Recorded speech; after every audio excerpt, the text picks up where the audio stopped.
Please manage it now.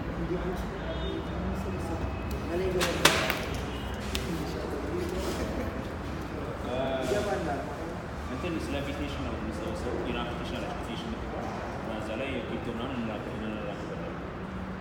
ያው ጀለስ በደንብ ያስረዳል፣ ግን ለአሁኑ 15 ደቂቃ ቪዲዮ ልንወስድ። Okay. Hello everyone. This is our second Bitnation meeting, Governance 2.0. I hope you guys had a good lunch. Now we'll discuss local governance issues and how we can solve them using Bitnation. So I have this slide here, as you see. So in this meetup, I have had some improvements from the last meetup. We've printed t-shirts, as you can see. Yes. We have t-shirts printed. Yes. All right, so let's get to our second meeting. Okay. So Bitnation, the first use of Bitnation is sovereignty. So everyone knows about Bitcoin here, right? Can you please explain about Bitcoin, Brooke? And also introduce yourself, please. I'm Brooke Bellu. And when Bitcoin is the most popular type of cryptocurrency, and it uses the relatively new technology of blockchain. It's like a decentralized form of currency, you could say that, I guess, right? Because anyone in Ethiopia, for example, could buy something in Europe or Asia without the middleman or the banks involved in the transaction, which means that, for example, Kadus and I want to, I don't know, maybe I want to buy something from Kadus, and maybe it wasn't convenient enough for him to come to Ethiopia, or I couldn't go to him, and if I wanted to buy something from him, the conventional way of doing it would be to go through the banks. I'll transfer money to his account using the banks, and then once he receives the money, he will give me the product I asked for him. But when the blockchain technology was introduced, I think it was back in 2008, during the American financial crisis, the whole environment, the whole ecosystem of transactions was completely turned around. Satoshi Nakamoto. The name of the founder. So using Bitcoin, we can, that's Bitcoin.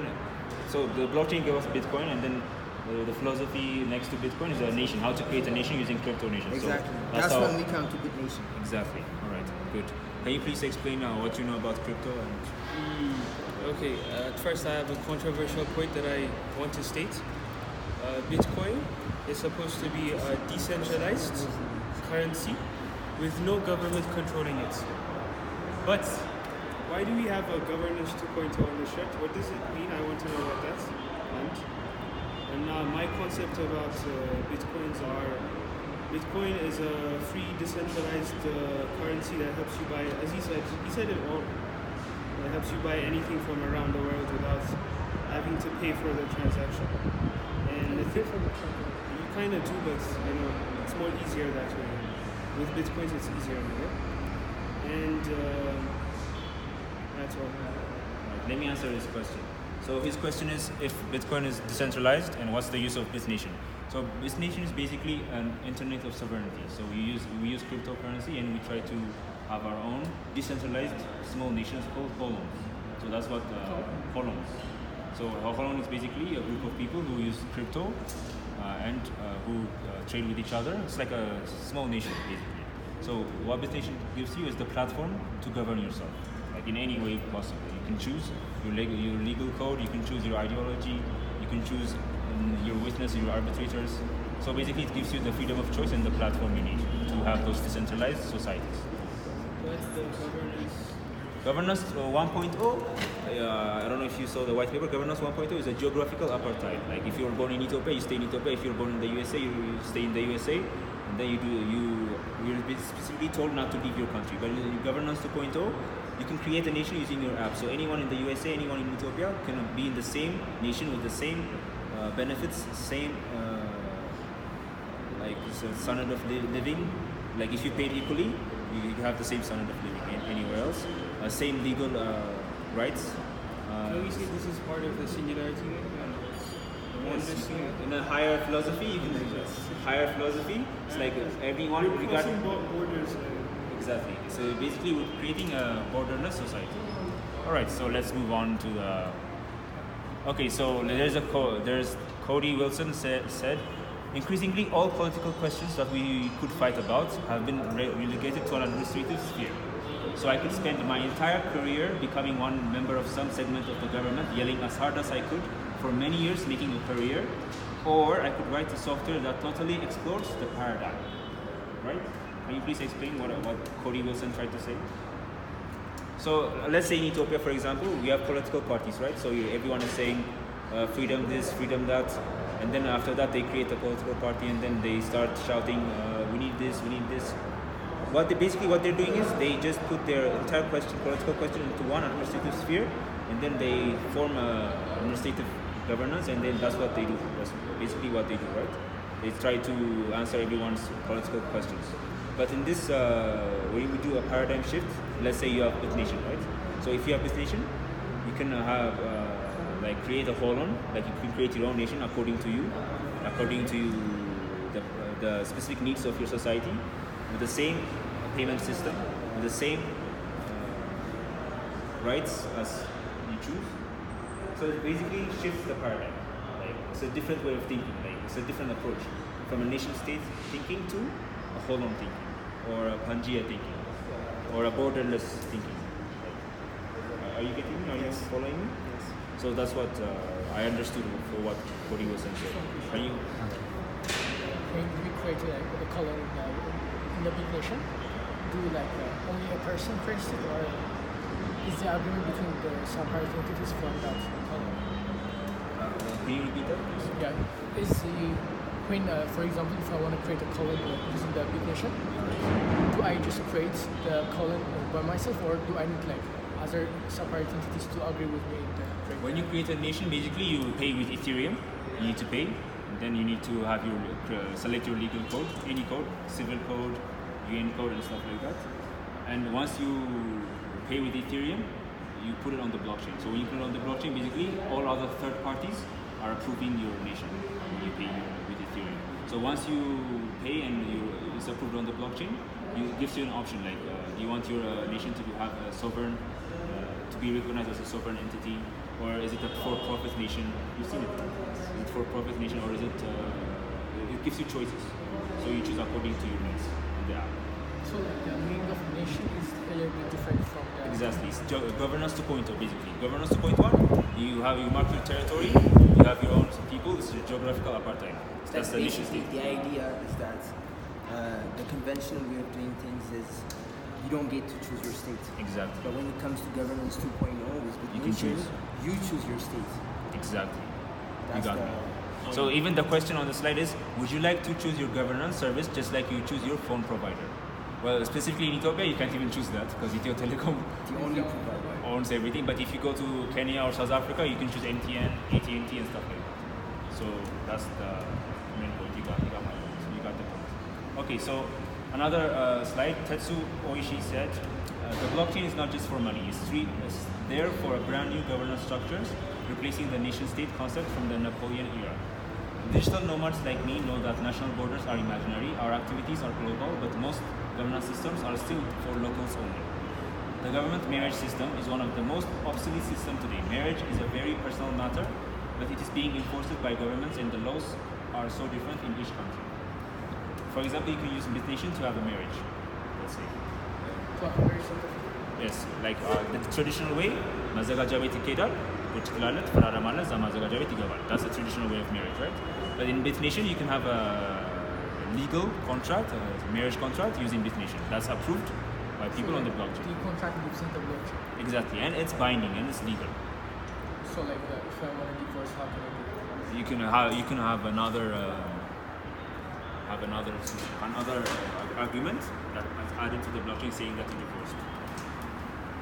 So you have those letters available. All right. So do you have any questions here? Any questions? If you have questions, please.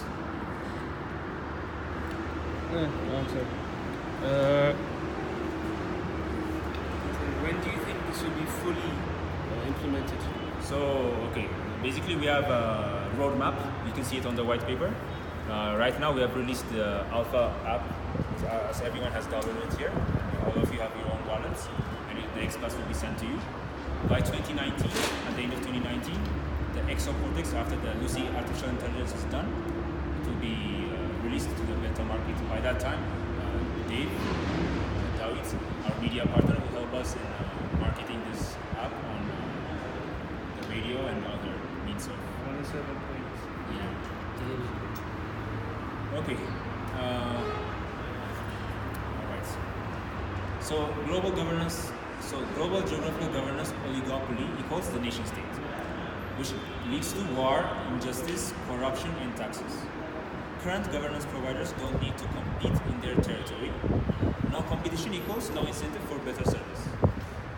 If you have no competition, why would you want to? There is only like one provider in the given country. Exactly. So, but if the government had a competition to, if it was a free market, they would be forced to have a better system for us. So that's the idea. So we could choose like the type of marriage we can have. Yeah, any legal system. You can choose a witness. You can choose an arbitrator, like any other contract. All right. So another enthusiast, business enthusiast, said, Pedro Rivera said, I want to create tools that people can use to manage themselves as a society. The conventional law-based system is very weak for the society we live in nowadays. People with enough money or intelligence can manipulate and use it against society, as we have seen many times. As you can see in our current legal system, if you have enough money and if you're intelligent enough, people can manipulate it. Can anyone please give example? Bribery. About corruption and people are trying to abuse the system. We can bend the law, like we can even like commit a murder and could get away with it.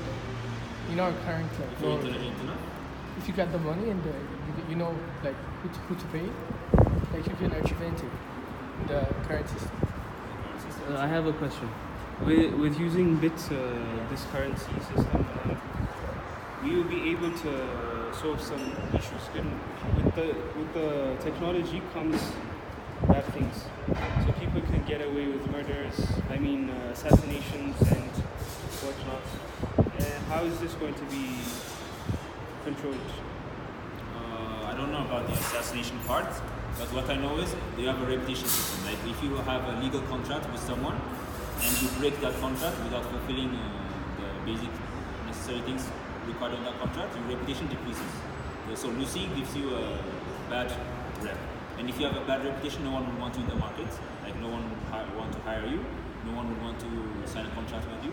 So it's in your best interest to act civilized and actually complete your contracts. Yeah, but can't you perform illegal payments or something? I've heard they do that nowadays. Well, on Bitnation, once it's complete, you can't. But there are other people who use cryptocurrency for bad things. Like on the dark web. Yeah, dark web and stuff like that. But when it comes to Bitnation, it is more of a legalized and a civilized system, and it's not used for bad activities. Yeah, I got another question. Say your name. Oh, my name is Mikias. Say like you and I have a legal binding or a contract sitting in the city government or something like.